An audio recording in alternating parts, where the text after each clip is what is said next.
estamos con Andrés Klipan. Muy buenas tardes, ¿cómo estás, Eduardo? ¿Cómo va? Muy bien. Ayer hubo una reunión muy importante en La Plata entre gente que pertenece a la Comisión Provincial por la Memoria y el gobernador Daniel Scioli. Le presentaron un voluminoso informe sobre el caos que reina en las cárceles, en los penales bonaerenses. Corrupción, fugas increíbles de presos, casos de tortura, suicidios encubiertos. Todo eso le denunciaron al gobernador ayer. Y en base justamente a esa extensa investigación desarrollamos este informe.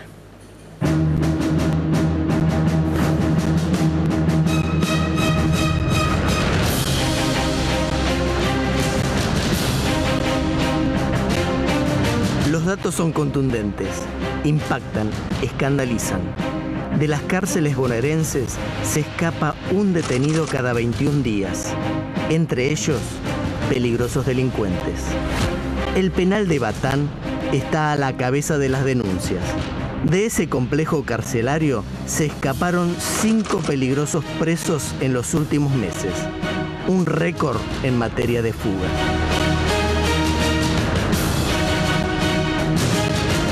La única manera de explicar la cantidad de presos es corrupción penitenciaria. O sea, hay un grado de complicidad en el escape de los presos que tiene que ver entonces con elementos de corrupción muy importantes dentro del servicio.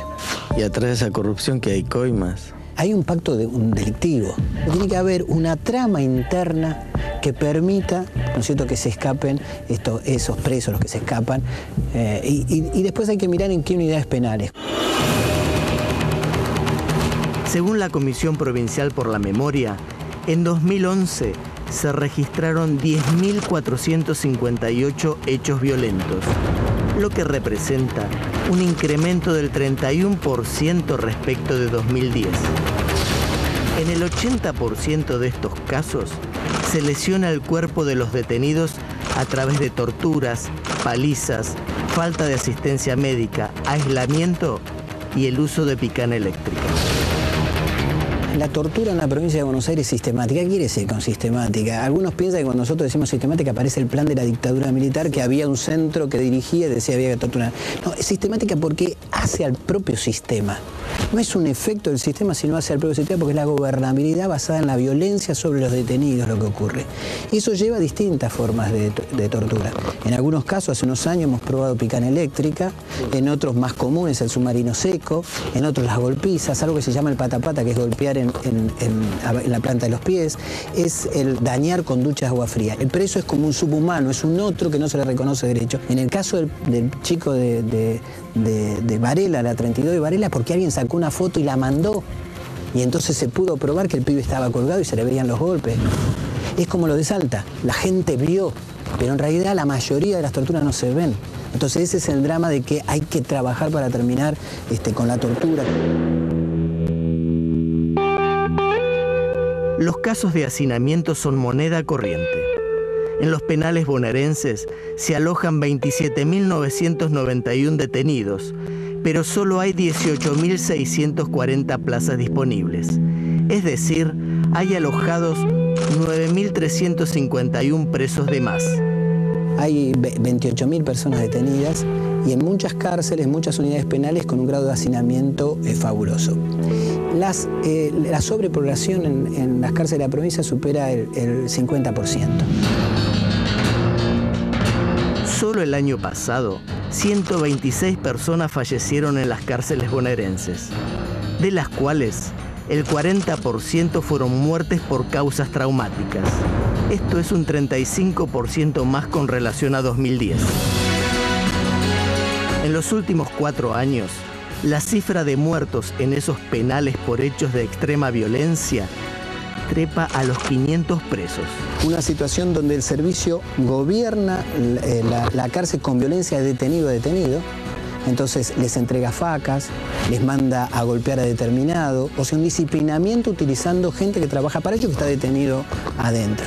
Entonces hay una parte que tiene que ver con las muertes traumáticas, puntazos, eso que muchas veces son el régimen disciplinario interno que el propio servicio tiene. Y la segunda cuestión, que en algunos casos los suicidios no son suicidios.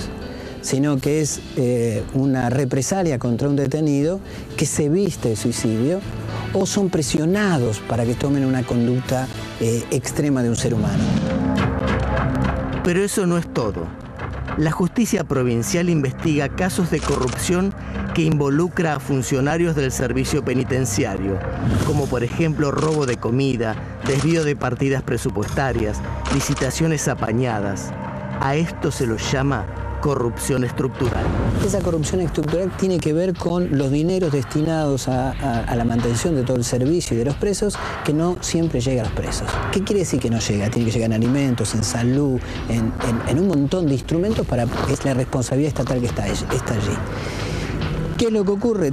Varios niveles de corrupción. Un nivel es el que venimos siguiendo hace unos años, que se mantienen siempre los mismos proveedores estatales a precios mucho más altos que los otros competidores, incluido cuando ha habido denuncias anteriormente. Y un segundo nivel muy fuerte, que es el que sufren más los presos, es el robo de la comida, de los bienes, de lo que le traen los familiares.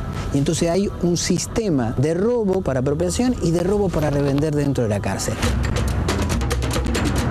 ¿Cómo es posible que ingresen drogas a la cárcel? Bueno, eso tiene que ver también con un sistema de corrupción interna dentro del servicio y las posibilidades que eso hace. El servicio penitenciario fue intocado desde la dictadura hasta acá. ¿No es cierto? Nunca hubo una transformación. Desde el punto de vista estructural, de corporación, es el mismo que surgió desde la dictadura. Con lo cual, está pendiente un cambio muy importante en la provincia de Buenos Aires para terminar con un servicio militarizado, corporizado, con elementos de corrupción, y donde los que quieren trabajar en el servicio penitenciario o son parte de esas reglas o son expulsados del mismo por como ocurría en la bonaerense. Como ocurría en la bonaerense.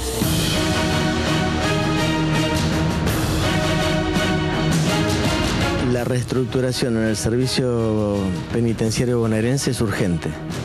Es urgente, necesaria y hace muchos años que tendría que haber sido. Ustedes no saben la cantidad de vidas que se hubieran salvado, además de presos que no se escaparan, de vidas que se hubieran salvado, de menos violencia que hubieran repercutido en la sociedad.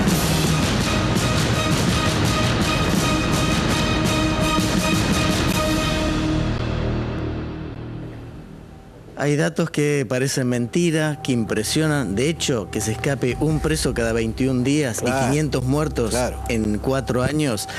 Todos son datos oficiales. Pero mira, quería cerrar con dos. Ahí contamos qué es lo que pasa dentro del penal, qué es lo que sucede. Me impactó de estas cifras, por ejemplo, que el 72% de los presos, el 72%, solo terminaron los estudios primarios o primario incompleto, el 72%. Y la edad de esos 28.000 pesos. Lo importante que es la educación en la República Argentina, lo importante que es. Los que terminaron el secundario está en el 6% de otros. Claro. Y no hay universitarios. Claro. Y la edad, los jóvenes que son, el 69% de los actuales detenidos tienen entre 18 y 34 años.